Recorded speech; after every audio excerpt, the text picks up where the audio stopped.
warahmatullahi wabarakatuh. Waalaikumsalam warahmatullahi wabarakatuh. Innal hamdalillah nahmaduhu wa nasta'inu wa nastaghfir wa na'udzu billahi min syururi anfusina wa min sayyiati a'malina. Man yahdihillahu fala mudhiyalah wa may yudlilhu fala hadiyalah. Asyhadu an la ilaha illallah wahdahu la syarikalah wa asyhadu anna Muhammadan abduhu wa rasuluh la nabiyya ba'da. Rekan-rekan semuanya, teman-teman, selamat berjumpa kembali di kajian Kristologi dan studi perbandingan agama dari kota Philadelphia. Bersama saya kali ini ditemani oleh Mas Otang Supriyatno. Gimana kabarnya Mas Otang nih? Ya, alhamdulillah. Alhamdulillah. Sehat. Ya, di musim panas ini ya. Betul. Ya, pada kesempatan kali ini kita akan menggunakan waktu dan kesempatan untuk hal-hal yang positif, untuk mengaji dan mengkaji mengenai pokok materi, mengenai teologi, atau mengenal konsep Tuhan, ma'rifatullah, mengenal Allah. Apa itu? Pada dasarnya ketika kita membahas mengenai pokok bahasan Tuhan, itu ada 4 pertanyaan yang perlu kita jawab atau yang perlu kita pahami. 4 pertanyaan. Apa itu Tuhan? Siapa itu Tuhan? Bagaimana itu Tuhan? Di mana itu Tuhan? Ingat ya, 4 pokok pertanyaan ini tadi. Siapa itu Tuhan? Apa itu Tuhan? Bagaimana itu Tuhan? Di mana itu Tuhan? Nah, ini pokok bahasan yang memang sangat mendalam, sangat luas, dan kita akan mencoba mengkaji dan mengkupasnya secara singkat, padat, dan mendalam, sejelas mungkin. Nah, sebelum kita mulai, mungkin ada baiknya saya buka dulu cuplikan dari video yang juga sudah pernah saya upload sebelumnya di channel saya. Ini mengenai studi perbandingan antara Islam dan Hindu, perbandingan antara agama Islam dan agama Hindu, atau perbandingan mengenai konsep Tuhan dalam agama Islam dan dengan agama Hindu. Nah, ini ada cuplikan sedikit yang mungkin bisa buat bahan pengantar. Ini pertanyaan yang sangat valid. Tuhan berada di mana-mana. Tuhan meliputi kita semua. Tetapi dia juga bersemayam di dalam diri kita. Bagaimana bisa demikian? Dia maha besar, tapi dia juga bisa bersemayam di dalam diri kita. Dan semua kepercayaan mengatakan demikian. Bagaimana bisa yang maha besar itu bisa menjadi kecil dan bersemayam di dalam diri kita? Seperti ikan di dalam kolam. Ada air di dalam ikan itu, dalam diri ikan itu, dan ada air di kolam. Dia tidak bisa hidup kalau dikeluarkan dari kolam. Dia butuh air di luar, dia butuh air di dalam. Cukup ada air di dalam, keluarkan dari kolam, mati. Begitu juga kita. Kalau segala sesuatu dalam alam ini bukan kemuliaannya, kita nggak bisa hidup. Dari segi yang paling dari faktor yang paling gampang untuk kita pahami, oksigen. Tanpa oksigen kita nggak bisa hidup. Dan oksigen itu ada di alam semesta. Tidak bisa kita menarik napas sekali, oksigen sudah masuk, terus sudah cukup, nggak perlu lagi, nggak bisa. Kita butuh oksigen setiap saat. Jadi apa yang ada di luar itu kita butuhkan untuk melestarikan hidup ini. Dan coba lihat peraturan di alam semesta ini. Luar biasa, rapi sekali. Kita menghirup oksigen, mengeluarkan karbon dioksida. Oke, nah tadi itu sekedar cuplikan komentar dan atau arahan mengenai konsep Tuhan yang disampaikan oleh pendeta Hindu. Nah, ini sempat saya upload di channel saya. Nanti teman-teman bisa lihat. Nah, itu hanya sekedar pengantar. Jadi Langsung aja, jadi kita pada kesempatan kali ini kita akan mengupas mengenai ma'rifatullah, mengenal Allah. Nah, ini supaya kita nggak tegang, kita langsung aja nih supaya lebih santai kelihatannya gitu. Nah, kita langsung aja minta pendapat Mas Otang dulu nih. Gimana pemahaman Mas Otang mengenai Tuhan? Apa sih Tuhan itu sebenarnya gitu? Menurut pemahaman, sejauh pemahaman Mas Otang saat ini. Ini kan kita kan hidup di Amerika ya. Di Amerika di mana Islam itu merupakan minoritas, terus di sini banyak sekali orang Kristen, orang bule, ada yang orang ateis, ada dengan berbagai macam cabang-cabangnya orang Kristen, terus berbagai macam aliran, ada spiritualitas juga, ada Hindu juga di sini, komunitas Hindu, ada Buddha juga, dan Islam juga termasuk yang salah satu agama yang berkembang di sini. Nah, sejauh ini kita kan di perantauan ini ya, mungkin latar belakang kita beda-beda, nggak semua umat Islam itu sekolah di pesantren, tapi kita udah bertahun-tahun merantau di sini. Nah, tapi terlepas masalah itu, kita juga harus terus belajar terus gitu ya, mengenal Allah Subhanahu wa Ta'ala. Nah, sejauh ini pemahaman Mas Otang gimana mengenai Tuhan? Apa sih Tuhan itu sebenarnya? Silakan coba pandangan Mas Otang. Nanti setelah itu baru akan kita kupas dan kita analisa. Ya, assalamualaikum warahmatullahi wabarakatuh. Kalau bagi saya, Tuhan itu ya sumber dari segala sumber gitu loh. Sumber dari segala sumber, karena hakikatnya kehidupan ini ya sumbernya dari Tuhan gitu. Semuanya dari Tuhan, terus kembali ke Tuhan juga gitu.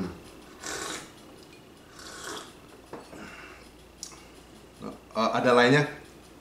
Maksudnya ada definisi lainnya mengenai Tuhan? Ya. Apa itu dulu, cukup?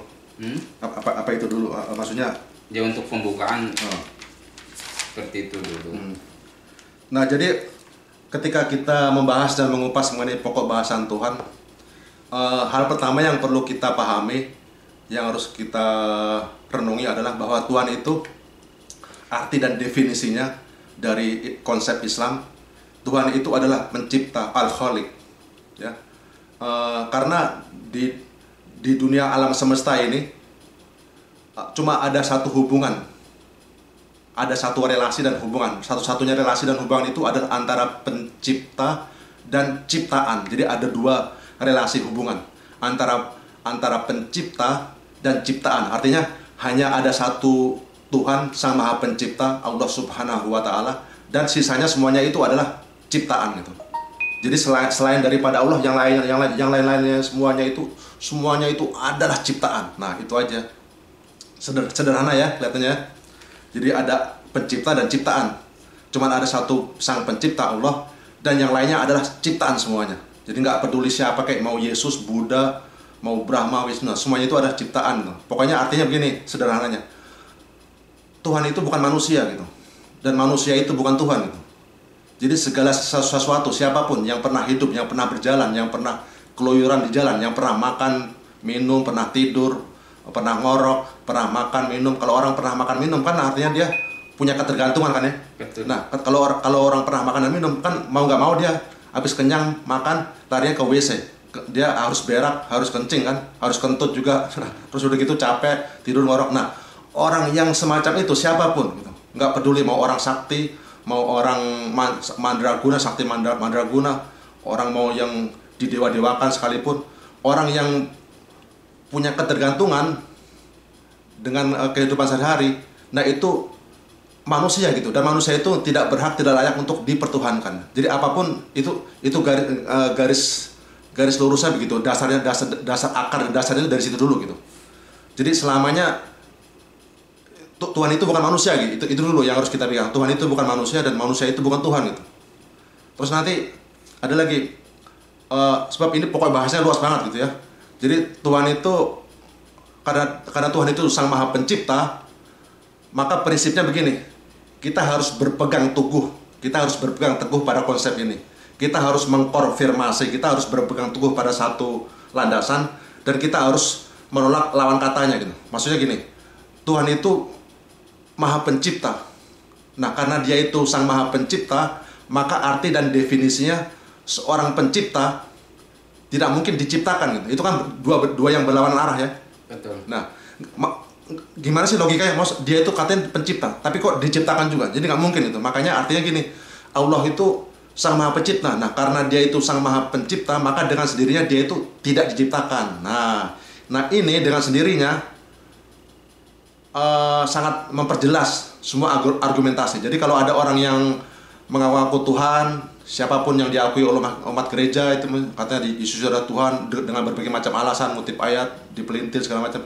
Pokoknya orang yang pernah dilahirkan, orang yang pernah tinggal 9 bulan dalam kandungan ibunya, nah itu selamanya tidak bisa disebut Tuhan, tidak bisa dipertuhankan gitu, apapun alasannya gitu.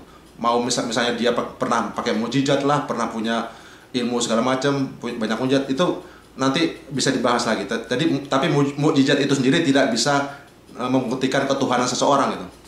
Nah, ini nanti kalau kita bahas nanti nyerempet-nyerempetnya banyak sekali nih. Nah, baik, jadi itu tadi yang pertama ya, siapa itu Tuhan. Jadi Tuhan itu adalah Al-Khaliq, dia itu Maha Pencipta. Nah, kita harus memegang teguh prinsip yang pertama ini. Atribut yang pertama, dia itu pencipta. Nah, karena dia itu pencipta, maka secara definisi artinya pencipta itu tidak mungkin diciptakan. Artinya nggak mungkin Tuhan dilahirkan, nggak mungkin Tuhan diciptakan. Nah, sedangkan kita semua ini makhluk, kita semuanya ini adalah makhluk. Nah, semua yang makhluk itu diciptakan, dia dilahirkan. Nah, itu yang pertama. Terus ayo mau ditambahkan dulu Tentang apa? Tentang sifat-sifat atribut atau karakteristik Tuhan, terus identitas Tuhan yang mungkin pokoknya setahu Mas Otang itulah. Sejauh ini kita kan tadi udah membahas ini ya, siapakah itu Tuhan tadi. Secara definisi garis besarnya Tuhan itu bukan manusia, dia tidak diciptakan. Nah, terus mungkin ada yang Mas Otang tahu sifat-sifat lain, atribut lain atau karakteristik lain mengenai Tuhan. Tentang Tuhan. Ya, bagi saya Tuhan itu empunya segala empu gitu. Dia pemegang mutlak kemaha agungan, kemaha besaran gitu. Tuhan itu maha segala maha lah. Maha segala maha. Saking mahanya segala maha nggak bisa diungkapkan dengan kata-kata lah. Soalnya kata-kata itu terbatas gitu. Sedangkan Tuhan itu tak terbatas gitu. Baik, jadi yang berikutnya mengenai sifat, karakteristik dan identitas Allah, identitas Tuhan. Tuhan itu kan Maha Pemberi gitu ya. Tuhan itu yang menciptakan makhluknya. Nah, karena dia itu menciptakan makhluknya, otomatis dia itu kan yang memberi dan memelihara makhluknya gitu ya. Nah, dalam Al-Quran disebutkan wa huwa yut'im wa la yut'am. Jadi Allah itu Maha memberi, Maha memelihara makhluknya, tapi sementara dia sendiri tidak makan dan minum gitu. Allah itu tidak memiliki ketergantungan. Nah, jadi Allah itu Maha memberi, dia yang Maha memelihara makhluknya gitu. Nah, artinya, sekali lagi itu Allah itu memberi makan makhluknya gitu. Nah, sementara Allah sendiri tidak membutuhkan makanan minum. Nah, kenapa demikian tadi sudah saya kupas sebelumnya, bahwa orang yang memiliki ketergantungan makan dan minum, maka itu otomatis dia itu makhluk gitu. Dia itu punya ketergantungan. Kalau dia punya ketergantungan seperti makan dan minum, dia otomatis kalau orang udah makan dan minum kenyang, dia larinya kan ke toilet, ke WC. Nah, itu makanya disebutkan dalam Al-Quran Subhanallah. Subhanallah itu artinya Maha suci Allah dari segala ketidaksempurnaan, Maha suci Allah dari segala kecacatan, kekurangan, Maha suci Allah dari segala ketimpangan, kekeliruan atau kesalahan. Jadi Allah itu sempurna. Subhanallah. Makanya kita nyebut Subhanallah. Allah itu jauh dari segala ketidaksempurnaan. Jadi itu yang kedua. Subhanallah, Maha suci Allah, tiada yang melebihi kesuciannya daripada Allah gitu, maksudnya gitu. Oke, jadi garis besarnya lagi, pertama Allah itu Maha Pencipta gitu ya, Al-Khaliq ya. Karena dia Maha Pencipta, dia tidak ciptakan. Jadi Allah itu Maha Pencipta. Ya, terus yang kedua, Allah itu Maha Kekal Abadi. Artinya Allah itu tidak mempunyai awalan dan tidak mempunyai akhiran.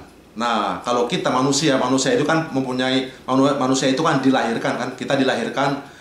Nah, terus kita berkembang dewasa, terus udah gitu makin tua kita akhirnya mati tutup usia. Nah, artinya manusia itu punya awalan dan punya akhiran. Nah, Allah itu tidak mempunyai awalan dan tidak mempunyai akhiran. Allah itu tidak dilahirkan oleh siapapun dan dia juga tidak melahirkan siapapun. Nah, terus berikutnya Allah itu kekal abadi. Nah, karena dia kekal abadi, artinya dia itu tidak pernah merasakan kematian. Dia hidup terus, al-hayyun.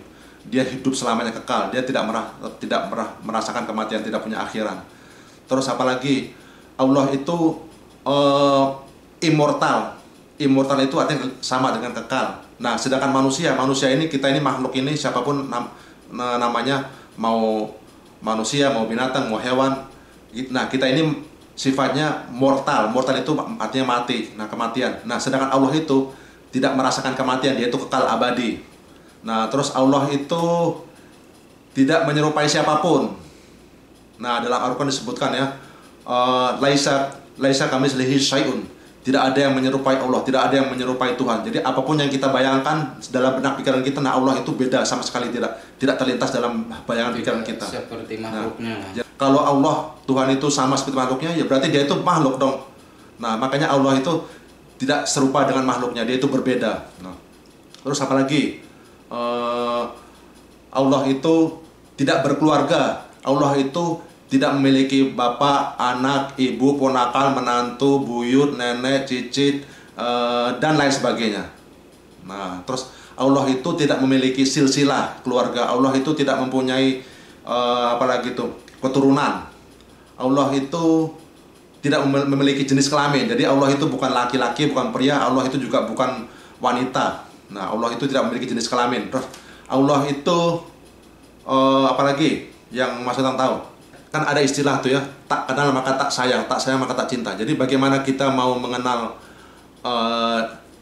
diri kita, bagaimana kita bisa memahami tujuan hidup kalau kita tidak mengerti apa yang dimauin oleh Allah, apa sih yang menjadi kehendak Allah gitu. Siapakah Allah itu dulu? Jadi mengenal Allah dulu yang menciptakan kita semuanya nih. Makanya kita dalam pokok bahasan Ma'rifatullah itu kita berusaha untuk memahami identitas Allah, sifat-sifat Allah, karakteristik Allah, kemauan Allah, kehendak Allah, apa itu yang dimauin oleh Allah gitu. Allah itu siapa gitu, sifat-sifat baiknya atau asmaul husna, asmaul husna. Hidup kita yang sekarang ini ya maunya Allah ya kita untuk mengenal Allah gitu loh. Untuk mengenal Allah. Nah, jadi kalau kita kupas di ayat Al-Quran banyak sekali sifat-sifat Allah, identitas Allah dalam Al-Quran. Misalnya dalam surat Kursi itu ya, yang seringkali mungkin Mas Otang baca, Asy-Syura 42 ayat 11, tidak ada sesuatu yang menyerupai dia. Dia Maha mendengar lagi Maha melihat. Laisa kamitslihi syai'un wa huwas samiul basir. Surat Ar-Rum surat 30 ayat 27. Dan baginya sifat-sifat yang maha tinggi di langit dan di bumi, tidak ada persamaan dan tidak ada penyerupaan bagi Allah. Terus surat Al-Ikhlas, hafalkan surat Al-Ikhlas ya. Qul huwallahu ahad, Allah Yesus satu, lam yalid walam yulad. Allah tidak beranak dan tidak diperanakan. Walam yakul lahu kufuwan ahad, dan tidak ada yang menyerupai Allah. Nah, banyak sekali ayat-ayat dalam Al-Qur'an, termasuk surat An-Nam ini 14. Wa huwa yut'im wa la yut'am. Dia yang memberi makan, sedang dia sendiri tidak membutuhkan makan dan minum. Terus surat Al-An'am 100:03. La yusrikuhul basar wa huwa yusriku absar. Tidak dapat dicapai dengan penglihatan mata, dan dia maha melihat segala penglihatan, dan dia maha mengetahui segala sesuatu. Jadi banyak sekali ayat-ayat, kalau kita mau mengupas secara mendetail nanti kan banyak makan waktu ini. Nah, kita mau mengupas dan menganalisa poin-poin yang menariknya aja gitu. Nah, ini tadi di awal mula saya tadi mengutip ucapan dari pendeta Hindu gitu ya. Nah, karena ini pokok bahasan teologi, dan pokok bahasan teologi itu sangat luas, dan kita tidak bisa memungkiri dengan studi banding, karena kita hidup di masyarakat yang majemuk, yang pluralis, banyak sekali tetangga dengan tetangga kita, teman-teman dengan perbedaan teologi, perbedaan pemahaman agama, keyakinan mereka masing-masing, dan mereka masing-masing punya haknya mereka masing-masing gitu ya. Mereka punya kepercayaan dan keyakinan mereka masing-masing. Seperti dalam agama Hindu ini dulu deh, dalam agama Kristen. Umat Kristen, umat gereja meyakini dan mempercayai bahwa Tuhan itu turun ke bumi menjelma dalam bentuk manusia, dalam wujud Yesus Kristus gitu. Nah, makanya mereka percaya Yesus itu, kata mereka Yesus itu adalah penjelmaan Tuhan. Jadi Yesus itu kata mereka 100% Tuhan, 100% manusia gitu. Nah, kata mereka, filosofi mereka, Tuhan itu begitu sayangnya sama manusia, sama makhluknya, akhirnya Tuhan turun sendiri ke bumi. Tuhan berkunjung ke bumi, menjenguk makhluknya, mengunjungi makhluknya. Tuhan turun ke bumi, menjelma dalam wujud manusia. Terus Tuhan itu berkorban, mati di tiang salib untuk pertubuhan darah, untuk menebus dosa makhluknya. Itu karangan cerita filosofi agama Kristen. Nah, itu.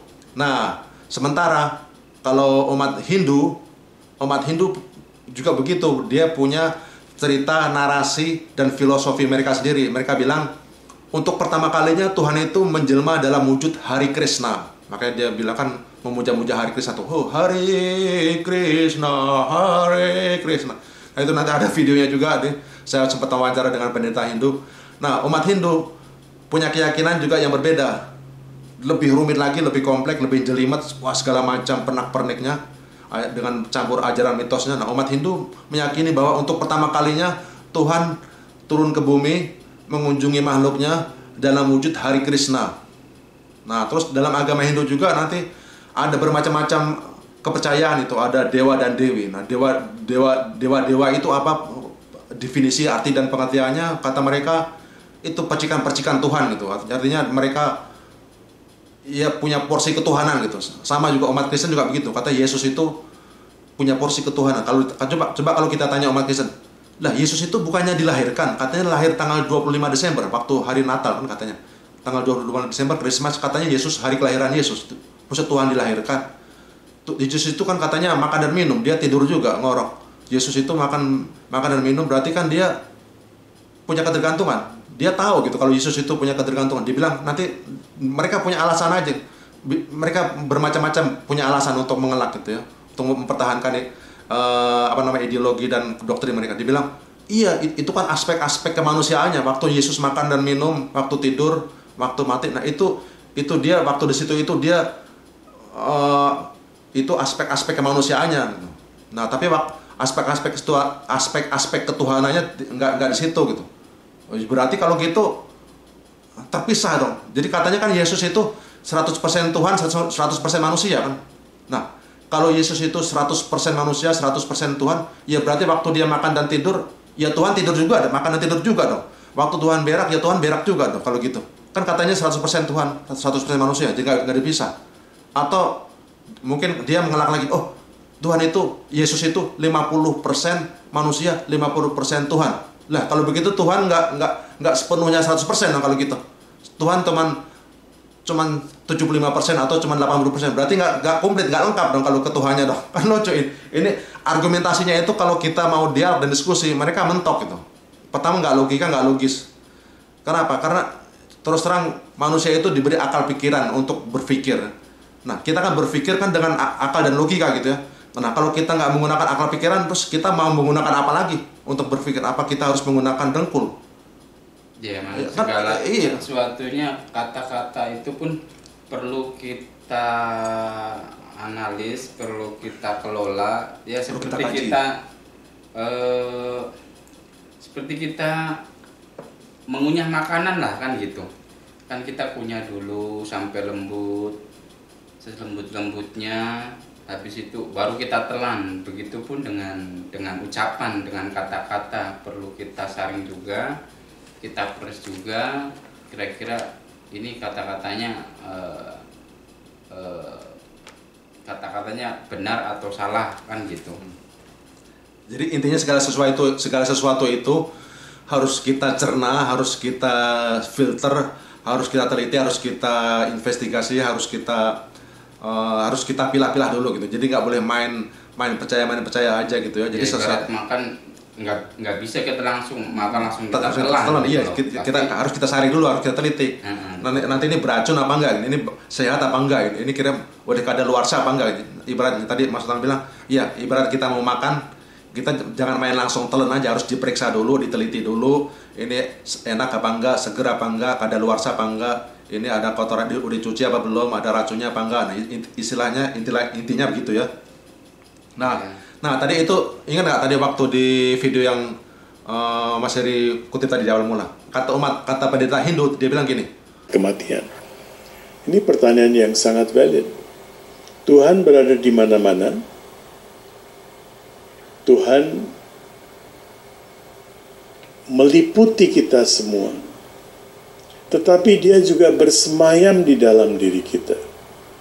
Bagaimana bisa demikian? Dia maha besar, tapi dia juga bisa bersemayam di dalam diri kita. Dan semua kepercayaan mengatakan demikian. Bagaimana bisa yang maha besar itu bisa menjadi kecil dan bersemayam di dalam diri kita? Seperti ikan di dalam kolam. Ada air di dalam ikan itu, dalam diri ikan itu, dan ada air di kolam. Dia tidak bisa hidup kalau dikeluarkan dari kolam. Dia butuh air di luar, dia butuh air di dalam. Cukup ada air di dalam, keluarkan dari kolam, mati. Begitu juga kita. Kalau segala sesuatu dalam alam ini bukan kemuliaannya, kita nggak bisa hidup. Dari segi yang paling dari faktor yang paling gampang untuk kita pahami, oksigen. Tanpa oksigen kita nggak bisa hidup. Dan oksigen itu ada di alam semesta. Tidak bisa kita menarik napas sekali, oksigen sudah masuk, terus sudah cukup, nggak perlu lagi, nggak bisa.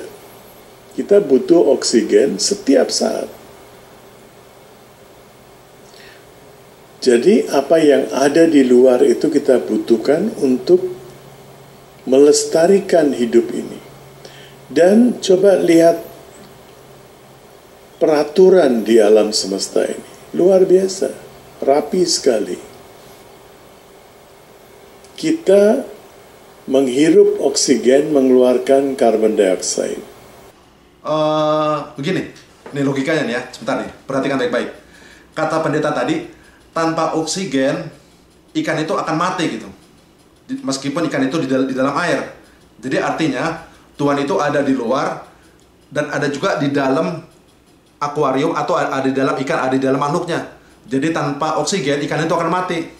Nah, ini argumentasi dia itu, akhirnya kalah juga, terpatahkan oleh logika akal sehat itu. Sebab gini, kan ada juga ikan yang mati di akuarium. Ada nggak? Ada nggak ikan yang mati di dalam akuarium? Ada kan? Ya ada. Iya, nah itu artinya apa? Terbukti bahwa meskipun ada oksigen di dalam akuarium, meskipun ada oksigen di dalam akuarium, di dalam air, ikan pun tetap bisa mati gitu. Itu artinya apa? Yang menentukan hidup seseorang itu bukan oksigen itu sendiri gitu loh. Jadi kalau tadi oleh pendeta Hindu, Tuhan itu diibaratkan, dianalogikan seperti oksigen, ada di luar dan ada di dalam makhluknya. Nah itu tidak tepat, terbukti ini secara langsung udah terbukti salah gitu. Buktinya ada, dibilang kan tanpa oksigen ikan pasti mati gitu. Tapi terbukti bahwa dengan adanya oksigen pun ikan tetap ada juga yang mati kan di akuarium. Kan ada tuh ikan yang mati di dalam akuarium. Jadi artinya bukan oksigen itu sendiri yang menentukan hidup matinya ikan gitu. Jadi ada oksigen pun ikan tetap bisa mati gitu di akuarium. Nah, itu berarti analogi dia itu tidak tepat, gitu, terpatahkan oleh ini analisa kajian studi banding. Nah, artinya apa? Makanya tadi saya dalam video itu tadi saya kupas analisa saya bahwa yang menentukan hidup matinya suatu makhluk itu karena ada roh di dalam makhluk itu gitu. Dalam ikan itu ada roh, ada di dalam diri kita semuanya makhluk ini ada roh. Nah, roh itulah yang membuat kita jadi hidup gitu. Tanpa ada roh tidak ada makhluk hidup gitu. Makanya roh itu diciptakan oleh Tuhan dan ditempatkan ke setiap makhluk. Nah, ketika roh itu dicabut dari jasad, dari badan kita, roh itu menjadi terpisah dan kembali ke Sang Maha Pencipta. Makanya ketika orang meninggal dunia, itu pada hakikatnya karena roh itu terpisah dengan jasad. Jadi yang membuat orang itu hidup, yang membuat makhluk itu bisa hidup, bergerak dan hidup bernapas, itu karena ada roh. Jadi bukan semata-mata karena oksigen gitu loh. Jadi ada ataupun tanpa oksigen pun, tadi ikan tetap mati juga kan di akuarium. Jadi analoginya kan nggak tepat gitu artinya. Ya. Gimana tuh? Bener kan ya analoginya kan? Studi bandingnya tadi kan. Jadi apa yang diungkapkan oleh Pak Pendeta Hindu tadi, nah ini makanya ini kalau Anda perhatikan teman-teman sekalian, ini pokok kajian yang sangat mendalam, sangat tajam sekali, dan ini dibutuhkan ketelitian, ketajaman kita dalam menganalisa, studi banding. Makanya kita harus belajar gitu. Nah, baik, untuk mempersingkat waktu, tadi juga tuh yang pendeta satunya lagi dia bilang, Om Swastiastu. Dalam ajaran Hindu kita diajarkan bahwa itu Sang Yang Widewasa, Tuhan menciptakan alam beserta isinya, dan beliau merasuk larut ke dalam ciptaannya. Artinya apa? Artinya Tuhan, itu Sang Yang Widewasa, masuk menjadi inti alam semesta ini. Adakah sloka yang mendukung itu? Ternyata ada. Nih saya carikan, nanti Anda bisa lihat ya di tayangannya bahwa di Atharva Veda itu ada disebutkan bahwa Brahman adalah inti alam semesta dan segalanya dilarutkan menjadi seragam dengannya. Itu berarti Tuhan ada di mana-mana. Tuhan ada di benakku, dan Tuhan juga ada di bulan air. Nah, inilah yang dalam konsep Hindu kita mengenalnya dengan Brahman Atman Aikya. Apa itu artinya Brahman Atman Aikya? Brahman dan Atman sesungguhnya sama. Coba kita cari analogi. Apa percikan kecil dari air? Ya air. Percikan kecil dari api? Ya api. Berarti percikan kecil dari Sang Yang Widi, ya Sang Yang Widi itu sendiri. Kalau konsep Tuhan seperti ini, berarti sesungguhnya ada Tuhan di dalam setiap diri manusia. Kembali saya carikan slokanya. Coba di tayang berikut ini, Reveda 10. Oke, situ dikatakan bahwa Tuhan ada dalam hati. Jadi sesungguhnya kita tidak perlu kemana-mana mencari Tuhan. Tuhan ada dalam hati. Nah, berarti apa? Ketika kita yakin bahwa Tuhan dalam hati, dan dalam konsep Hindu, Tuhan yang ada dalam diri setiap makhluk hidup disebut Atma. Ketika kita yakin bahwa ada Tuhan dalam diri, berarti apa? Berarti sesungguhnya kita punya potensi diri, punya kemampuan yang luar biasa dahsyat tanpa batas. Bahkan ada Tuhan dalam diri kita. Berarti semuanya kita punya potensi diri yang luar biasa dahsyat, bahkan tanpa batas. Ironisnya, yang selama ini membatasi adalah pikiran kita sendiri. Apalah saya nggak bisa, mana mungkin. Terus pikiran-pikiran itu yang mereduksi. Jadi pikiran sadarnya mereduksi keyakinan kita. Maka daripada itu terjadilah akhirnya apa yang kita sering ucapkan pada diri dengan batas-batas pikiran yang disebut dengan awidya. Di awidya ini yang membatasi, membelenggu kemampuan, kekuatan sehatnya. Akhirnya yang tadinya Sang Atma sesungguhnya Tuhan itu sendiri, maka lama-lama Sang Atma menjadi terkerdilkan. Oleh siapa? Oleh diri kita, oleh pikiran kita. Nah, kata pendeta Hindu itu dia bilang gini, kenapa mereka itu mengecilkan dan mengkerdilkan Tuhan itu? Kata pendeta Hindu begitu. Kenapa kalian membatasi Tuhan? Tuhan itu kan maha kuasa, dia tidak terbatas. Kenapa Tuhan yang maha tidak terbatas itu kalian membatasi Tuhan dengan akal pikiran kalian? Nah, mereka bilang gitu, umat pendeta Hindu.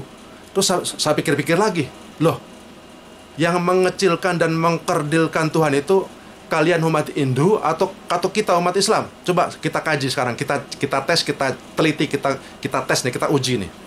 Mereka bilang Tuhan itu masuk, merasuk, bersemedi, bersemayam di dalam tubuh makhluknya. Nah, sekarang gini, jawaban saya. Ini analoginya seperti ini. Ada botol aqua ya, botol aqua itu supaya benda-benda bisa masuk ke dalam aqua, kan barangnya harus lebih kecil ya. Contoh gini, kalau kita mau memasukkan sedotan atau kita mau memasukkan pulpen, pensil ke dalam aqua, nah itu kan barangnya harus lebih kecil ya supaya bisa masuk ke dalam botol aqua itu. Nah, supaya benda itu bisa masuk ke dalam aqua kan bendanya harus lebih kecil. Nah, kalau bendanya lebih besar kan nggak bisa kan masuk kan? Bisa nggak misalnya benda yang tempayan masuk aqua, kan nggak bisa, lebih besar kan? Nah, supaya masuk ke dalam aqua bendanya harus lebih kecil objeknya. Nah, analoginya apa? Paralel nih. Kalau Tuhan dalam agama Hindu dipercaya atau digambarkan bisa masuk, merasuk, dan bersemayam ke dalam tubuh, berarti Tuhannya lebih dikecilkan dong. Tuhannya sedang dikerdilkan dong. Sebab kan untuk bisa masuk ke dalam tubuh manusia, berarti objeknya, barangnya harus lebih kecil. Nah, ini analoginya begitu, seperti tadi botol aqua itu. Supaya pulpen bisa, sedotan bisa masuk ke dalam aqua, sedotan dan pulpennya atau barang-barang lainnya harus lebih kecil. Ini analoginya seperti itu. Kalau Tuhan dikatakan masuk, merasuk, dan bersemayam dalam ciptaannya, itu berarti mereka umat Hindu ya. Umat Hindulah yang sedang mengecilkan dan mengkerdilkan Tuhan. Tuhan jadi dibikin kecil. Kan masuk ke dalam tubuh manusia katanya. Nah, akhirnya ujung-ujungnya kalau Tuhan masuk dan merasuk dalam tubuh manusia, akhirnya ujung-ujungnya orang jadi menyembah. Makanya mereka menyembah arca-arca, patung gitu ya. Dia bilang, kalau ditanya, lah kenapa kamu menyembah patung, kuil, dan arca itu?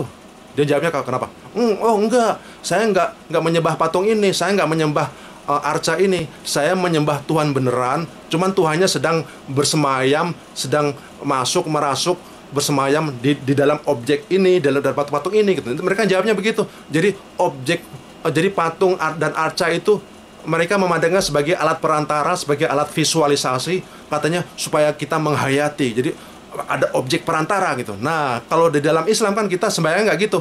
Kita sembahyang di masjid itu nggak pakai patung-patung, nggak pakai gambar-gambar, nggak pakai alat perantara. Kita nyembah secara langsung. Karena Tuhan itu kan Maha Pencipta, Maha Kuasa.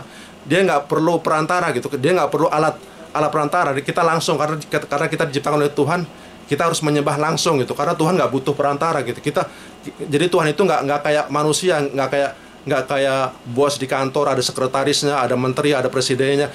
Nah, Tuhan itu nggak bisa disamakan dengan manusia gitu. Kalau kita mengatakan, Tuhan itu kan kayak presiden, ada sekretarisnya. Kita kalau mau menghadap presiden aja harus lewat sekretarisnya dulu, lewat tentara. Nah, itu artinya kalau kita bilang gitu, kita telah menyamakan Tuhan dengan manusia. Sedangkan Tuhan itu bukan makhluk, dan Tuhan itu bukan manusia. Tuhan itu tidak bisa disamakan, tidak diserupakan dengan apapun. Kita menuju ke argumentasi berikutnya nih. Bagaimana tanggapan Mas Otang mengenai kepercayaan umat Hindu dan umat Kristen atau umat musyrik lainnya yang mengatakan bahwa Tuhan itu kan maha bisa, Tuhan itu kan maha besar. Masa Tuhan nggak bisa berubah jadi manusia gitu. Nah, mereka begitu. Katanya Tuhan itu kan maha besar, tidak ada yang tidak mungkin bagi Tuhan. Jadi Tuhan itu bisa berubah jadi apa aja, tidak ada yang tidak mungkin bagi Tuhan.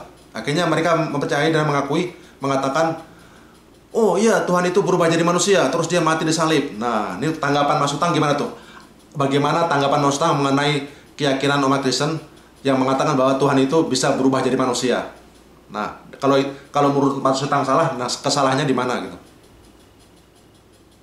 Ayo, deng. Tuhan, ya yang jelas itu berlawanan dengan apa yang saya yakinin selama ini gitu ya.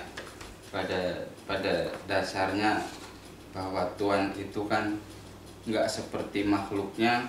Tuhan itu tidak bisa dibandingkan dengan apapun gitu ya. Ibaratnya kalau orang Jawa bilang Tuhan itu tan keno kino yo ngopo gitu, maksudnya Tuhan itu tidak bisa digambarkan, dilukiskan seperti apapun gitu loh. Jadi Tuhan itu lain daripada yang lain gitu loh. Kalau ada yang mengatakan Tuhan itu seperti ini, seperti itu, ya mungkin itu benar menurut mereka masing-masing gitu loh. Oke. Nah, itu kan pertanyaannya tadi kan kata umat Kristen Tuhan itu bisa berubah jadi manusia gitu. Nah, ini apa namanya? Entah jawabannya udah terjawab apa belum. Komentar Mas Tang udah terjawab apa belum. Nah, ini mari kita kupas, kita analisa dari sudut pandang lain. Makanya ini pentingnya bagi kita semuanya teman-teman untuk belajar, tetap belajar mengkaji pokok bahasan ini. Nah, dalam Al-Qur'an ada ayat yang berbunyi innallaha ala kulli syai'in qadir. Allah Maha berkuasa atas segala sesuatu. Pernah dengar ayat itu ya? Innallaha ala kulli syai'in qadir. Allah Maha berkuasa atas segala sesuatu. Nah, ini seringkali disalahpahami oleh umat Kristen gitu. Atau mungkin juga ada umat Islam yang salah paham juga. Innallaha ala kulli syai'in qadir. Allah Maha berkuasa atas segala sesuatu. Itu beda arti, makna dan pengertiannya dengan Allah Maha bisa atas segala sesuatu. Kalau Allah Maha bisa melakukan sesuatu, itu nanti pengertiannya beda gitu. Coba saya ulangi lagi ya. Innallaha ala kulli syai'in qadir. Allah Maha berkuasa atas segala sesuatu. Dengan ucapan dan pernyataan Allah Maha bisa melakukan sesuatu. Nah, itu pengertiannya beda, sangat beda dan jauh sekali gitu. Nah, kalau kita mengatakan bahwa Allah itu Maha bisa melakukan sesuatu, wah ini harus dipikir-pikir dulu nih, harus kita renungi dulu, harus kita tanya lagi, kita kembali merenung, bertanya pada diri kita, apa benar, apa iya bahwa Allah itu Maha mampu dan bisa melakukan segala sesuatu gitu. Ada nggak yang tidak mungkin dilakukan oleh Tuhan? Apakah ada sesuatu yang tidak dapat dilakukan oleh Tuhan? Ada nggak? Nah, ini pertanyaan. Mungkin sebelum saya kupas, Mas Utang ada komentar nggak? Ada nggak sesuatu yang tidak dapat dilakukan oleh Tuhan? Ada tidak sesuatu yang tidak bisa dilakukan oleh Tuhan? Adakah sesuatu yang tidak dapat dilakukan oleh Tuhan? Katanya kan Tuhan itu Maha besar, tidak ada yang tidak mungkin bagi Tuhan. Oke, kalau begitu pertanyaannya, adakah sesuatu yang tidak dapat dilakukan oleh Tuhan? Kita kan mau menguji nih.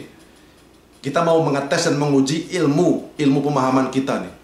Kita udah tahu Tuhan belum nih? Kita udah paham Tuhan belum nih? Kita kan mau menyembah Tuhan. Nah, sebelum kita menyembah Tuhan, mempertuhankan Allah, kita udah tahu belum nih ilmu ketuhanan gitu?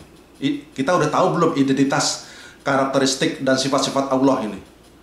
Sebab kalau kita nanti nggak tahu kan repot juga gitu. Jadi, nah kita mau mengetes dan menguji ilmu pemahaman kita mengenai Allah, mengenai Tuhan ini. Nah, pertanyaannya yang kritis gitu. Apa kita nggak boleh bertanya? Kita kan berhak kan menanya, ini kan hak asasi manusia kan? Hak asasi manusia. Kita kan bertanya.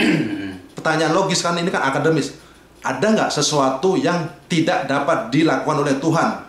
Kan katanya Tuhan itu Maha bisa, Maha besar, tidak ada yang tidak mungkin bagi Tuhan. Ya udah, kalau begitu ada nggak sesuatu yang tidak dapat dilakukan oleh Tuhan? Nah, pertanyaan gitu, ya atau tidak? Ada atau tidak? Ya, mungkin, atau bingung? Ya, untuk sementara ini saya lebih baik diam. Oke, baik. Karena takut nanti saya salah nyebut. saya mengeluarkan jawaban takutnya salah gitu. Oke, padahal baik. saya sudah menemukan jawabannya, cuman bukan untuk dipublikasikan untuk umum gitu loh. Oke, baiklah.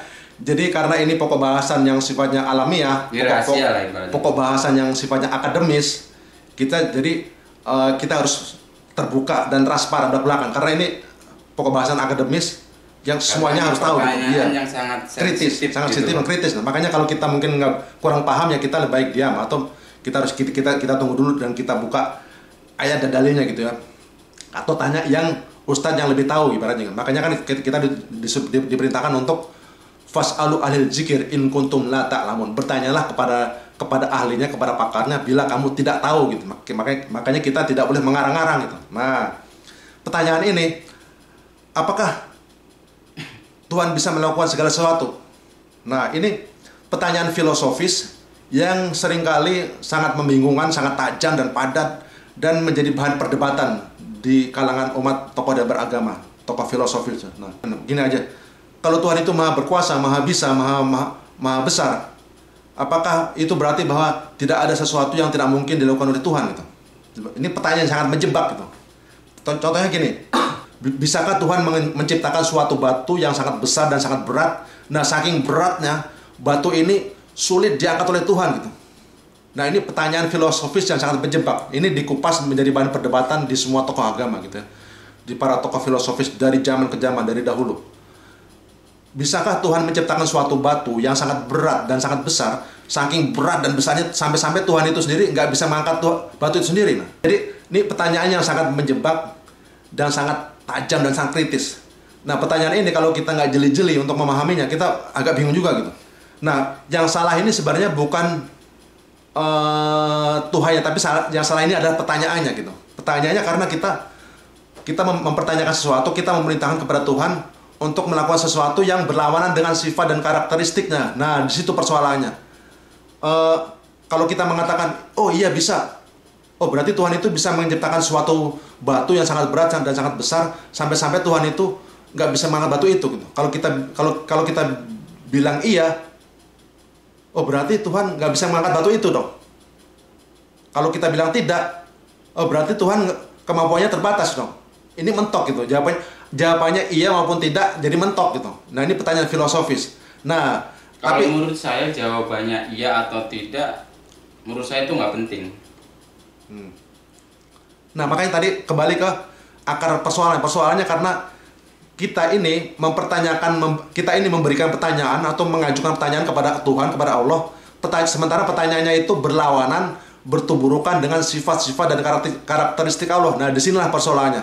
Nah, langsung aja kita ke argumentasi lain supaya mempersingkat waktu. Contoh gini, Mas Sota kan pernah belajar ya di SMA, di SMP gitu ya. Kan ada gambar-gambar itu ya. Ada gambar bujur sangkar, ada gambar segitiga, ada gambar segi lima gitu ya. Nah, sekarang beritanya gini, segi empat itu ada berapa sisi? Kalau segi empat itu? Kalau segi empat yang 4 sisi. 4 sisi. Nah, sekarang pertanyaannya gini, bisa nggak Mas Otang menggambar bujur sangkar dengan 3 sisi? Ya nggak bisa. Nggak bisa. Di mana-mana namanya bujur sangkar itu 4 sisi. Nggak bisa ya? Oke, sekarang segitiga itu sisinya berapa? Segitiga sisinya 3. Namanya juga segitiga. Sekarang pertanyaannya, bisakah Mas Otang menggambar segitiga dengan 5 sisi? Mungkin nggak? Ayo. Bisa nggak menggambar segitiga dengan 5 sisi? Segitiga 5 sisi, ya nggak bisa lah. Nggak bisa kan? Nah, kenapa? Itu karena pertanyaan yang kita sampaikan itu, pertanyaan yang kita utarakan itu berlawanan, bertuburukan dengan sifat dari benda atau barang yang kita udah identifikasi itu gitu. Jadi pertanyaan yang kita ajukan itu berlawanan dan bertentangan dengan sifat dari benda itu sendiri gitu. Nah, paham kan maksudnya? Nah, sekarang gini. Jadi, mari kita buka contoh lain. Sekarang gini, pertanyaannya. Kalau Tuhan itu maha bisa, kalau Tuhan itu maha besar, kalau Tuhan itu maha segalanya, tidak ada yang tidak mungkin bagi Tuhan. Ternyata begitu kita pelajari, ketika habis kita menuntut ilmu, setelah kita cek, kita teliti, kita kaji, kita analisa secara mendalam, ternyata banyak sekali ada beberapa hal yang tidak mungkin dan tidak dapat dilakukan oleh Tuhan. Nah, siap-siap nih kalau nggak percaya. Ada banyak sekali hal-hal yang tidak dapat diperbuat dan tidak dapat dilakukan oleh Tuhan. Contoh. Oke, siap nih pertanyaannya. Bisakah Tuhan berbohong? Cepat, cuma 1 detik. Bisakah Tuhan berbohong? Ini kuis, langsung. Iya atau tidak? Bisakah Tuhan berbohong? Iya, langsung jawab. Jawabannya yang enggak. Bisakah Tuhan berbuat curang dan tidak adil? Jawabannya semuanya tidak. Oke. Bisakah Tuhan berbuat munafik? Cepat. Tergantung orangnya, bisa aja bisa enggak. Jawabnya cuma 1 detik nih, kasih waktu. Bisakah Tuhan lupa dan hilang ingatan?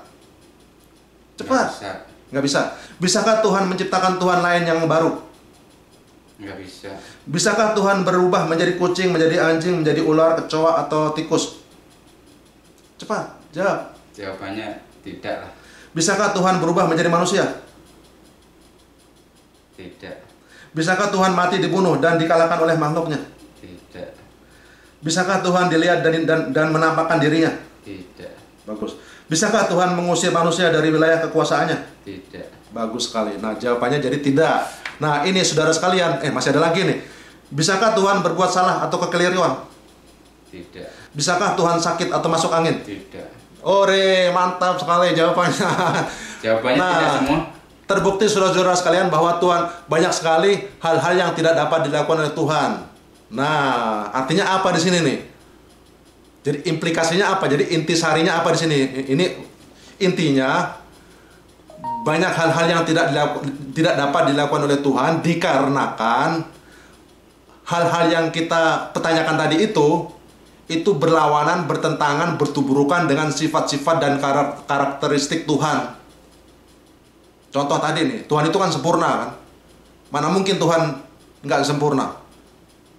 Tuhan itu kan kekal abadi. Ini kan tadi di awal mula kita udah kupas ya definisi arti dan definisi Tuhan. Tadi di awal mula pokok bahasan ini kita udah membahas bahwa Tuhan itu kekal abadi, Tuhan itu sempurna, Tuhan itu tidak berawalan, tidak berakhiran, Tuhan itu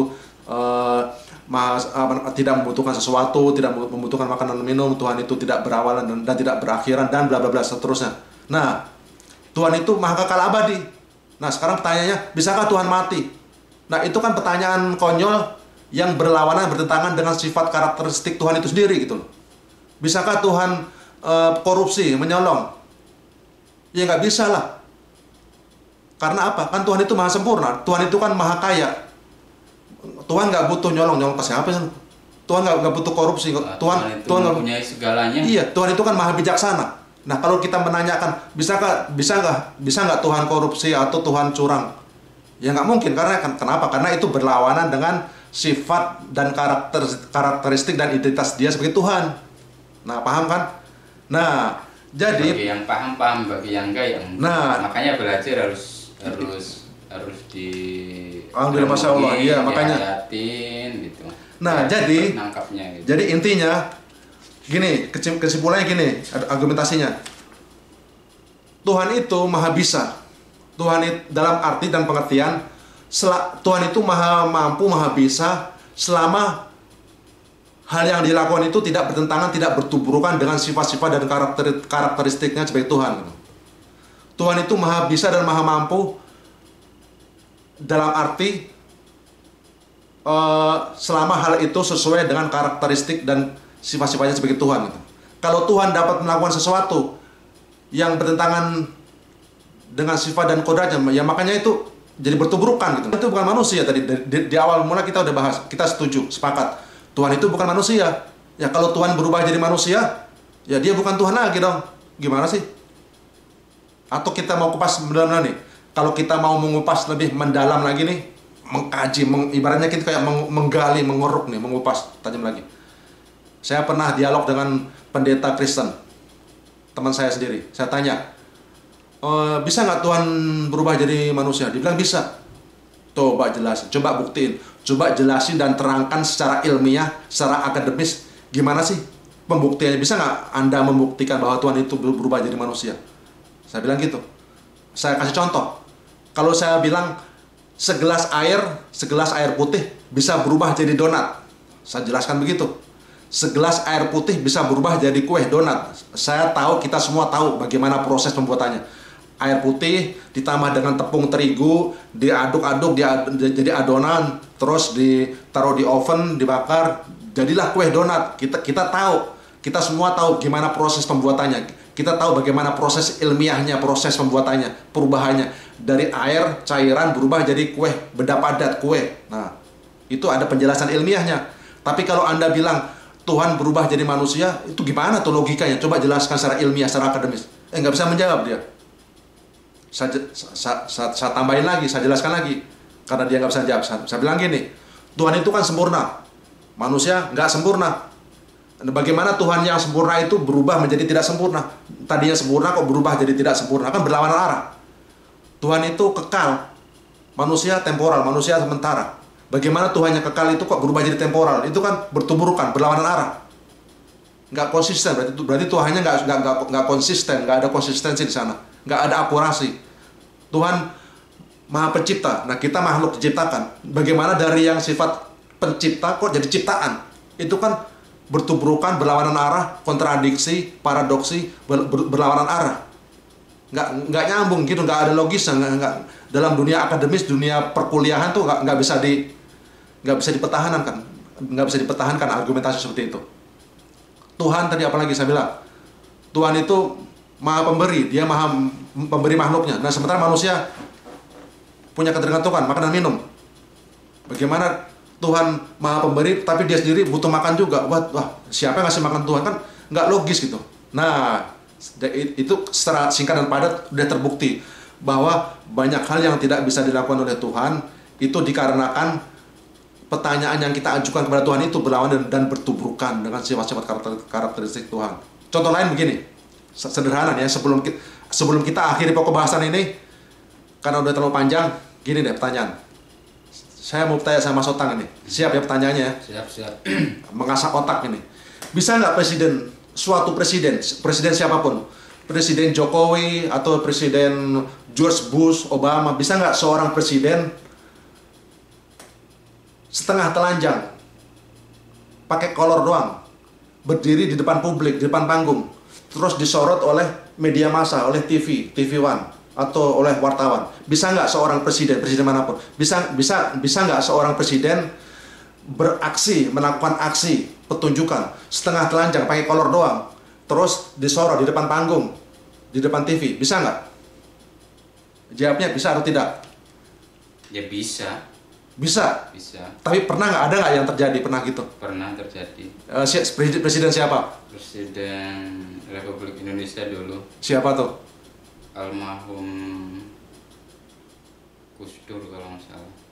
Bukan, pertanyaannya benar-benar percis tadi tuh. Seorang presiden pakai celana kolor doang gitu, pakai cancut, pakai celana kolor doang, pakai cancut, beraksi di panggung, joget-joget dangdut, disorot oleh media massa. Pertanyaannya itu percis gitu pertanyaan, bisa nggak? Ya bisa. Bisa. Kalau bisa, buktinya ada nggak presiden yang pernah melakukannya? Iya ada. Bener nih. yang buktinya tadi makanya waktu ditanya presiden mana gitu. Nah itu kan nggak ada sebenarnya gitu. Itu pertanyaan filosofis Aduh. Sebentar Om.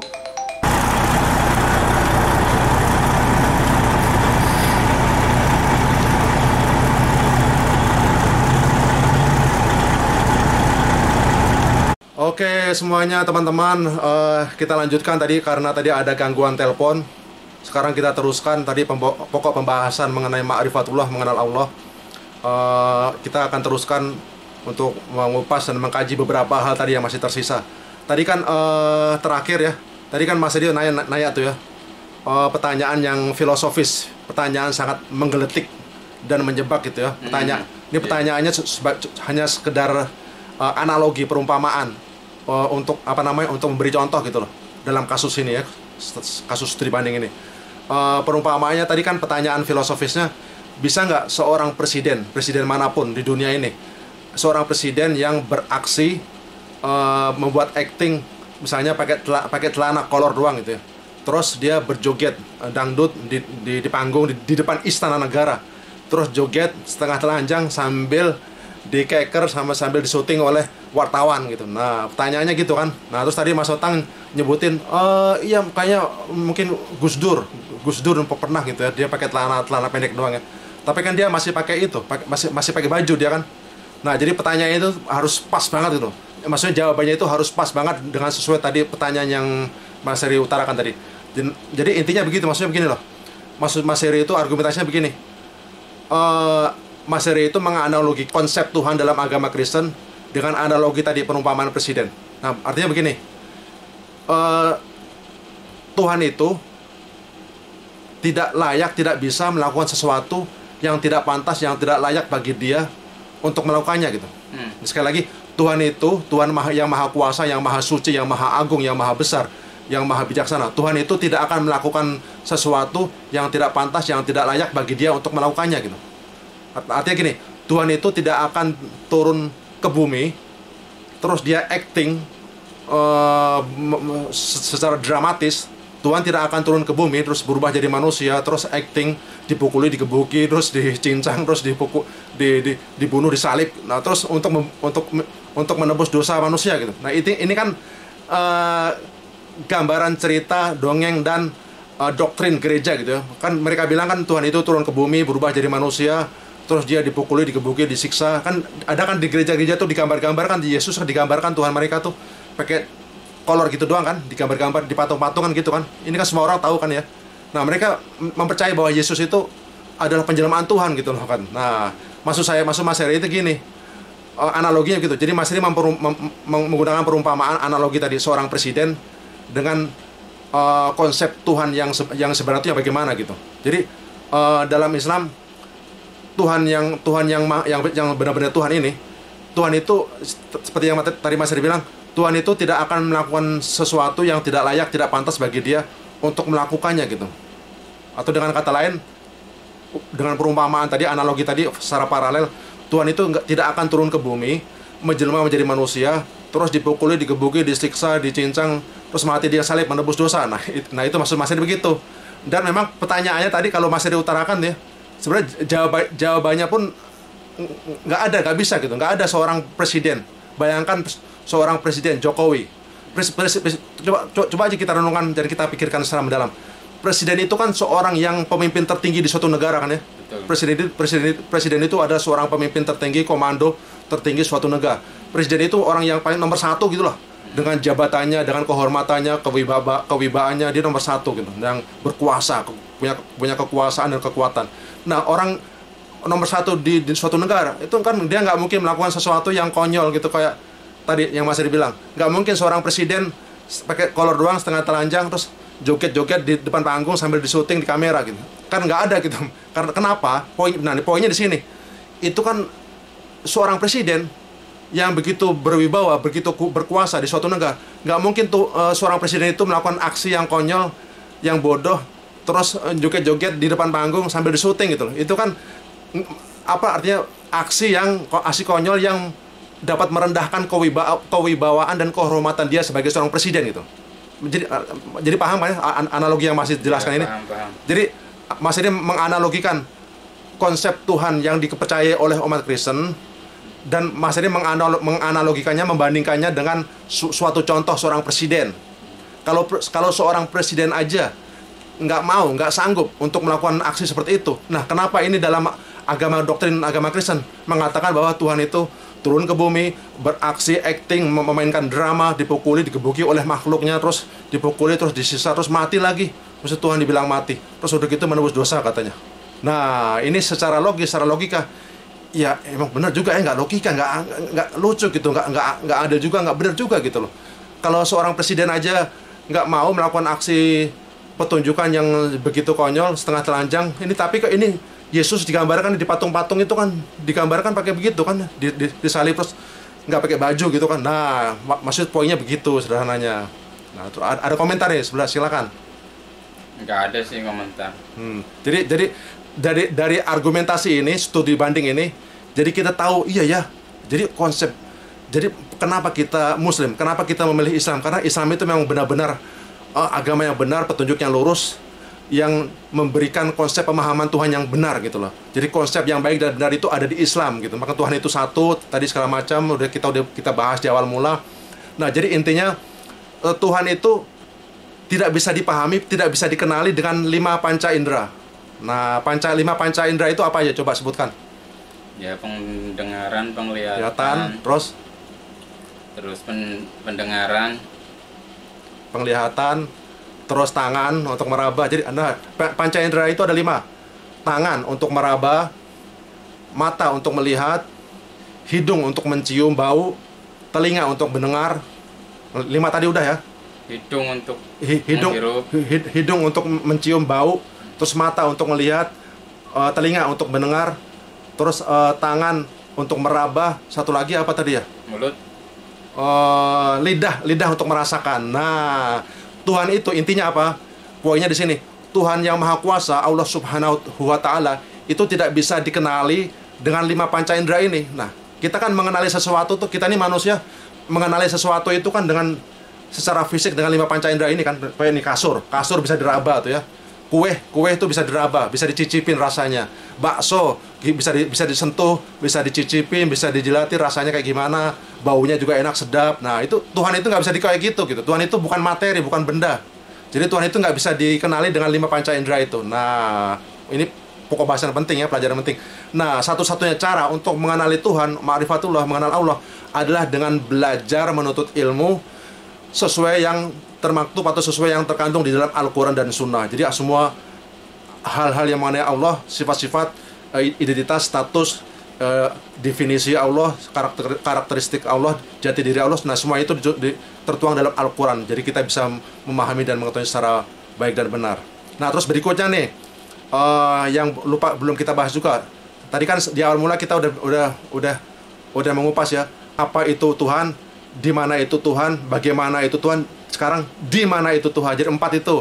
Apa itu Tuhan, siapa itu Tuhan, bagaimana itu Tuhan, di mana itu Tuhan. Nah, sekarang yang terakhir nih, kita belum kupas juga. Di manakah Allah itu? Di manakah Tuhan itu sih? Nah, kalau ada orang yang bertanya, di mana sih Tuhan itu? Jadi Tuhan itu wujud dan eksistensinya itu ada di mana gitu. Nah, ini orang banyak yang salah paham nih. Nah, kalau ada orang yang bertanya begitu, nah kira-kira Mas Sultan jawabnya gimana tuh responnya? Respon saya, kalau ditanya Tuhan itu ada di mana? Ya, gitu. Tuhan ada di mana? Nah, gitu. Ayo gimana? Kira-kira jawabnya gimana? Ya, Tuhan itu menurut apa ya? Tuhan itu kan gimana prasangka hambanya lah gitu. Ya gitu. Tuhan itu gimana ya? Oke, gini aja, supaya jawabannya tepat, pas dan benar, kita jawabnya juga harus tegas, lugas. Nah, sesuai dengan dalil, ada referensi ayatnya gitu ya. Nah, nanti kalau kita kupas panjang, kalau kita kupas nanti bisa panjang. Nanti saya sebutkan ayat-ayatnya di sini di layar ya. Kalau ditanya Tuhan itu ada di mana, Tuhan itu nggak ada di mana-mana. Nggak jelas itu. Tuhan itu nggak ada di mana-mana. Nggak ada di mana-mana. Oke. Nah, terus yang sekarang itu kan penolakannya ya, maksudnya. Nah, terus yang benarnya gimana gitu? Kalau tadi itu kan Tuhan itu tidak di mana-mana. Nah, berarti yang benarnya di mana gitu? Kan itu kan dua sisi. Kalau Tuhan itu tidak ada di mana-mana, sekarang klarifikasinya, nah Tuhan yang benar itu ada di mana gitu? Kan dua sisi ya, kan harus imbang itu dua sisi. Di satu sisi katanya Tuhan itu tidak ada di mana-mana. Terus yang benarnya bagaimana supaya orang tahu, supaya orang jelas? Jawabannya yang tepat, pas dan lugas itu di mana? Tuhan itu ada di mana kalau gitu? Kalau untuk jawaban yang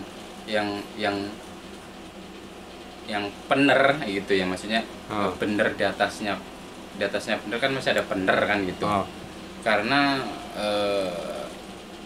sudut pandang kita untuk melihat Allah itu ada di mana, karena pikiran kita tuh terbatas gitu.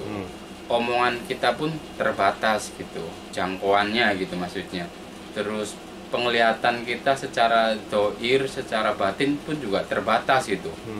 Langkah kita pun terbatas gitu. Jadi jangan pikirkan Tuhan itu ada di mana, tapi pikirkanlah bahwa ciptaan Allah itu ada di mana-mana. Itu yang harus kita pikirin gitu loh. Karena kalau kita mikirin Tuhan itu ada di mana, kita nggak akan mampu gitu. Kita nggak akan mampu. Sebelum sampai kita ke sana, kita sudah terbakar dahulu gitu loh. Oke, baiklah. Nah, ini hanya rohani yang bisa nyampe ke sana gitu. Oke, baiklah. Jadi ini tadi itu pendapat dan pandangan atau pandangan atau jawaban Mas Otang sesuai dengan kapasitas dan kemampuan dia gitu. Sebab nanti kan kalau kita tanya orang, masing-masing orang mungkin punya jawaban yang berbeda gitu ya. Nah, tapi punya penemu berbeda-beda kan gitu. Nah, tapi dalam kajian Islam itu ya, kalau dalam kajian ilmiah, kajian Islam, nah, kita itu setiap kali membuat pernyataan atau mengutarakan sesuatu atau setiap kali kita menyatakan sesuatu, kita seyogyanya memang harus didasari oleh dalil, referensi ayat gitu. Jadi bukti ayat. Tapi sepengetahuan saya sampai sekarang gitu ya. Kalau ada orang ditanya Allah itu ada di mana, itu banyak banyak versi gitu. Kalau ditanya ada orang menjawab Allah itu ada di mana, ada yang jawab Allah itu ada di mana-mana.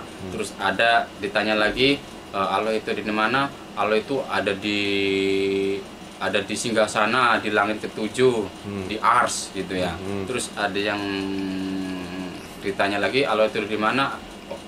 Orang bilang Allah itu ada di hati gitu kan. Jadi banyak versi gitu. Kalau kita mencari kebenaran di antara pertanyaan dan jawaban yang tadi itu, yang benar itu yang mana gitu. Menurut saya semua itu benar menurut masing-masing gitu loh. Baik. Jadi inilah teman-teman saudara sekalian, jadi inilah tujuan kita mengupas pokok bahasan ini di forum kajian studi lintas agama. Jadi kita membahas pokok bahasan ini secara mendalam, secara mendetail, dan kita sebagaimana tadi yang sudah saya sampaikan, jadi di forum ini kita berusaha untuk mengklarifikasi, untuk menjelaskan jalan tengahnya gitu. Jadi kalau ada ketidakpastian, kalau ada yang kebingungan, kita berusaha untuk mengklarifikasi itu. Nah, tujuan di forum kita adalah untuk mengklarifikasi, menjelaskan gitu jalan tengahnya itu gimana gitu. Dan setiap jawaban harus ada alasannya gitu, harus ada pembuktian ayat dan ada alasannya. Nah, jadi terus sekarang yang lagi ramai pun ada isu bahwa Allah itu ada di mana? Ada di atas langit. Nah, itu juga ya benar menurut yang mengucapkan kan gitu. Baik. Nah, jadi langsung aja. Jadi kalau kita mengupas ayat di Al-Qur'an, kalau kita merujuk ke Al-Qur'an, itu banyak sekali ayat-ayat di Al-Qur'an. Misalnya dalam Al-Qur'an disebutkan ayatnya berbunyinya Ar-Rahmanu 'alal arsyis tawa. Ar-Rahman yang Maha Pemurah ada di atas arsy. Ar-Rahmanu 'alal arsyis tawa, ala arsyis tawa. Allah ada di atas arsy, di atas singgasana, di atas langit, di atas sorga. Dalam bentuk, dalam wujud yang sesuai dengan keagungan, kearifan, kebijaksanaan dan kemurahan dan kemuliaan dan kemahabesaran Dia sebagai Sang Pencipta. Nah, jadi kita nggak bisa membayangkan juga, Allah ada di atas arsy, di atas singgasana. Kayak gimana ya, kayak seorang raja. Kita nggak boleh membayangkan secara fisik gitu. Jadi udah titik itu aja, titik dan koma sampai di situ. Kita jangan kita bayangkan aja kalau dikatakan bahwa Allah itu Allahu Akbar. Itu kan maknanya Allah itu maha besar kan itu. Kita lihat dunia ini juga sudah besar gini, langit itu juga luasnya segitu. Gimana kalau kemahabesaran Allah gitu? Jadi kita nggak bisa membayangkan gitu. Jadi kata-kata ini nggak bisa untuk mengucapkan kata-kata karena Tuhan itu sangat sangat saking mulianya gitu. Saking mulia sekali gitu. Jadi sekali lagi jawaban yang pas, yang baik dan benar adalah Allah itu ada di atas arsy. Nah, ini sesuai dengan ayat dalam Al-Quran tadi sebagaimana yang sudah saya kutip. Nah, nanti ada 5 ayat lainnya juga nanti saya cantumkan di screen ya, di layar nanti ayat-ayatnya. Nah, soalnya begini, kenapa? Kalau kita mengatakan bahwa Tuhan itu ada di mana-mana, nah, coba mari kita uji, mari kita tes, mari kita analisa ya. Kalau Tuhan ada di mana-mana, ini sebenarnya pemahaman yang salah dan keliru gitu ya. Alasannya kenapa? Ini mari kita bahas nih ya. Kalau Tuhan itu ada di mana-mana, maka logikanya Tuhan itu ada di segala ruangan, di segala tempat, di segala penjuru gitu. Coba gini, kalau Tuhan itu ada di mana-mana, berarti kan logikanya Tuhan itu ada di rumah, Tuhan itu ada di dapur, Tuhan itu ada di sumur, Tuhan itu ada di kulkas, di lemari, kan ada di mana-mana loh ya. Kalau Tuhan ada di mana-mana, logikanya Dia itu ada di setiap tempat dan di setiap ruangan. Nggak mungkin nggak gitu. Kalau Tuhan itu ada di mana-mana, Dia ada di sumur, ada di dapur, ada di ruang tamu, ada di kulkas, ada di WC, ada di lemari. Tuhan itu ada di setiap objek, di botol. Tuhan itu ada di di kantong plastik. Tuhan itu ada di dompet. Kan ada di mana-mana loh ya. Kan di mana-mana itu cakupannya luas loh. Kalau Tuhan ada di mana-mana kan otomatis ada di setiap tempat dan setiap ruangan. Nah, itu artinya logikanya, implikasinya, kalau kita mengatakan begitu, itu artinya ya di mana-mana itu kan luas cakupannya. Ada di celana, di kantong plastik, ada di tas gemblok, ada di koper, kan di mana-mana. Tuhan itu ada di mana lagi ya? Ada di lemari, Tuhan itu ada di botol aqua. Nah, berarti kalau kita lagi minum aqua, berarti kita minum Tuhan juga dong. Kan katanya ada di mana-mana, berarti ada di dalam botol juga gitu kan. Nah, kalau Tuhan ada di mana, berarti ada di kantong celana, ada di dompet, atau ada di kantong sampah juga, atau ada di dalam perut seorang wanita yang hamil. Katanya kan di mana-mana, berarti di dalam rahim juga. Kalau Tuhan itu ada dalam diri saya, diri kamu, ya berarti logikanya, oke, Tuhan ada di dalam diri saya. Ya udah, kamu harus nyembah saya dong. Kalau Tuhan ada di dalam diri kamu, ya udah, besok saya nyembah kamu nih, gantian, kita ganti-gantian. Nah, itu logikanya. Ini logika pemikiran akal sehat yang kita nggak bisa mengelak gitu, kita nggak bisa memungkiri gitu, karena kita kan berhak untuk menganalisa, mengaji dan meneliti gitu ya. Nah, ini terbukti bahwa pemahaman bahwa Tuhan itu ada di mana-mana ini sebenarnya salah dan keliru gitu. Nah, itu terbukti tadi kita udah jelaskan ya. Nah, umpamanya ada orang merokok, berarti dia di dalam rokok kan ada nikotin, itu ada segala macam bahan-bahan di situ. Berarti ada Tuhan juga kan, berarti lagi sedang menghisap Tuhan gitu. Kalau ini makanya ini sangat ironis sekali, sangat bahaya kalau kita mengatakan Tuhan itu ada di mana-mana gitu. Nah, cuman yang perlu diklarifikasi, yang perlu dijelaskan, yang perlu dipahami begini, Tuhan itu Maha Tahu. Ya, kita setuju ya. Tuhan itu Maha Tahu dan pengetahuannya itu ada di mana-mana. Nah, itu dia. Tuhan itu Maha Kuasa. Nah, kekuasaannya itu ada di mana-mana. Tuhan itu Maha Melihat. Nah, penglihatannya sampai ke mana-mana. Maksudnya begitu. Tuhan itu Maha Bijaksana, ada kebijaksanaannya itu sampai luas kemana-mana. Tuhan itu Maha Melihat, penglihatannya sampai ke mana-mana, nggak ada batas. Nah, maksudnya begitu. Jadi harus diperjelas gitu lah. Jadi kalau kita mengatakan Tuhan di mana-mana, maksudnya tuh kekuasaannya tuh di mana-mana, penglihatannya tuh sampai kemana-mana gitu. Cuman wujud eksistensi dan keberadaan Tuhan itu sendiri ada di mahkota di atas singgasana, dalam wujud, dalam bentuk yang sesuai dengan keagungan, kemuliaan dan kebesarannya. Nah gitu maksudnya diperjelas begitu. Sebab kalau nggak gitu nanti kalau repot. Ditanya Tuhan, kalau ditanya Allah itu ada di mana, yang tahu hanya Allah sendiri gitu. Ya kalau misalnya kalau Allah ya tentu saja Allah yang tahu gitu. Cuman Allah kan menurunkan wahyu dalam kitab suci Al-Qur'an. Nah, jadi manusia dikasih tahu, diinformasikan melalui firman yang diturunkan oleh malaikat Jibril itu. Makanya kan Al-Qur'an itu kan firman Tuhan. Nah, Allah Maha Tahu, tentu saja Dia tahu di mana Dia. Nah, Allah menurunkan wahyu yang dibawa oleh malaikat Jibril, lalu disampaikan kepada Nabi Muhammad SAW, dan wahyu itu dituangkan dalam Al-Qur'an. Nah, dari Al-Qur'an itulah kita tahu di mana Allah. Maksudnya gitu. Ya, tadi coba kita kembali ke sisi lain. Jadi kalau kita menuntut ilmu dan memahami konsep tauhid, konsep ketuhanan dalam Islam, nah kita tahu bahwa Tuhan itu satu gitu ya, tauhid. Ya, pada dasarnya kita pun nggak ada gitu loh. Kita ada ya karena dibikin ada sama Sang Maha Ada gitu. Yang Sang Maha Ada itu ya Allah Subhanahu Wa Taala itu gitu loh. Coba kita bayangkan ya, seumpama manusia di muka bumi ini semuanya mati, tinggal kita sendiri gitu. Diupamakan kita tinggal sendiri lah, sendiri hidup di dunia ini gitu loh. Pastikan kita akan kembali kepada jati diri gitu loh, ya kan? Jati diri kita ini sebenarnya siapa gitu loh. Nah, kalau kita sudah tahu jati diri, ya maka kita bisa menemukan arti hidup yang sebenarnya lah mungkin gitu. Ya, jadi Masya Allah, Subhanallah, la ilaha illallah, la ilaha illallah, tidak ada Tuhan yang berhak dan wajib untuk disembah kecuali Allah. Jadi kita dalam Islam itu ada pemahaman tauhid. Tauhid di situ adalah untuk mengesahkan Allah, mempertuhankan Allah, menyembah Allah, satu-satunya Tuhan, tidak ada Tuhan selain Allah. Nah, satu di sini dalam Islam, jadi maksud satu itu maksud bedanya Islam, konsep agama, konsep ketuhanan atau satunya Allah dalam Islam itu bedanya dengan agama lain adalah gini. Kalau dalam Islam itu kan Allah itu Tuhan yang Maha Esa. Dalam Pancasila aja kita disebutkan ketuhanan yang Maha Esa gitu ya, ketuhanan yang Maha Tunggal, yang Maha Satu. Nah, satunya di sini, satunya Allah di sini dalam Islam itu maksudnya Dialah satu-satunya yang tunggal, yang spesial, yang unik, yang inklusif gitu. Satu-satunya Tuhan yang nggak ada yang menyamainya, yang nggak ada yang menyerupai sifat dan karakteristiknya, dan seterusnya tadi bla bla bla yang udah kita jelaskan di Al-Mula. Nah, itulah satu-satunya Tuhan yang berhak dan wajib untuk disembah.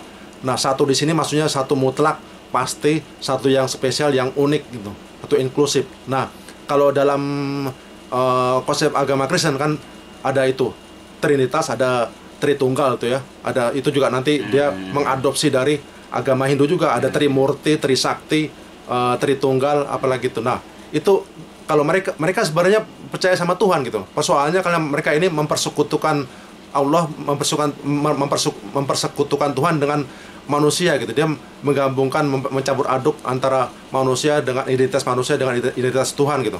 Kayak misalnya umat Kristen bilang dia percaya sama satu Tuhan, tapi Tuhannya di sini, satunya di sini, satunya itu 3 dalam 1 gitu. Jadi satunya itu bukan satu yang mutlak, tapi mereka memahami, mengartikan satu itu satu kayak gini. Mereka menganalogikan satu itu kayak ke hal-hal benda-benda materi gitu. Dia bilang, oh Tuhan itu kayak seperti telur. Nah, telur itu kan bunder tuh ya. Telur itu kan satu telur itu kan ada 3 komponen tuh. Ada kulit, ada putihnya, terus ada kuningnya. Nah, itu 3. Nah, 3 itu dalam satu kesatuan. Nah, dia bilang gitu. Jadi Tuhan itu seperti itu. Ada 3 komponen, tapi itu merupakan satu kesatuan.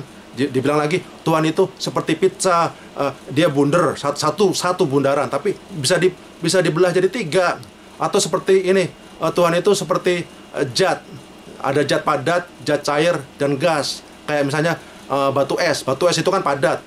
Nah, kalau dipanasin dia menguap, tapi kalau dibekuin lagi jadi beku lagi. Ada zat padat, cair, dan gas. Nah, dia menganalogikan Tuhan itu seperti itu. Terus macam-macam lagi dia. Tuhan itu seperti itu. Kalau begitu bisa dikatakan juga, oh Tuhan itu seperti kopi. Kan satu gelas kopi itu ada kopi, ada susu, ada creamer. Jadi 3, ada satu kesatuan kombinasi yang enak diminum. Serup. Nah, ada lagi yang bilang, oh Tuhan itu seperti ini. Nah, itu ujung-ujungnya mereka itu menyamakan dan menyerupakan Tuhan dengan benda-benda barang materi. Karena akhirnya begitu. Nah, jadi mereka mempercayai satu Tuhan, tapi satunya di sini nggak mutlak, nggak absolut gitu. Satu, tapi bisa dipotong, bisa dibelah jadi 3. Karena kalau umat Hindu juga begitu. Dia bilang Tuhan itu ada di mana-mana, merasuk dalam ciptaannya. Akhirnya ujung-ujungnya mereka ya udah segala sesuatu adalah Tuhan, dan Tuhan adalah segala sesuatu. Artinya akhirnya ujung-ujungnya ya mereka menyembah segala sesuatu sebagai segala wujud sebagai karena Tuhan menjelma merasuk dalam benda-benda tersebut, benda-benda keramat atau benda-benda sakti yang dikeramatkan, atau dia menyembah dewa karena mereka bilang dewa itu adalah bagian dari Tuhan, perantara dari Tuhan. Nah, itu jadi intinya kita kembali buat teman-teman semuanya, mudah-mudahan pokok bahasan ini bisa menjadi bahan masukan, menjadi bahan perbandingan, bisa menjadi bahan inspirasi buat teman-teman sekalian, supaya kiranya tetap belajar menuntut ilmu, studi banding, studi perbandingan agama. Ketika Anda atau kita semuanya mempelajari studi perbandingan agama, maka akan terlihat jelas bahwa Islamlah satu-satunya agama yang memberi dan menjelaskan konsep ketuhanan secara baik dan benar, satu dan mutlak. Nah, satu situ tadi yang sudah panjang lebar kita jelaskan. Jadi demikian saja kita akhiri pokok bahasan ini supaya nggak terlalu panjang. Nanti sampai jumpa lagi di lain waktu, di lain kesempatan pada pokok bahasan dan topik yang berbeda. Jangan lupa di subscribe, like, tulis komennya baik-baik. Wassalam. Waalaikumsalam warahmatullahi wabarakatuh. Salam damai.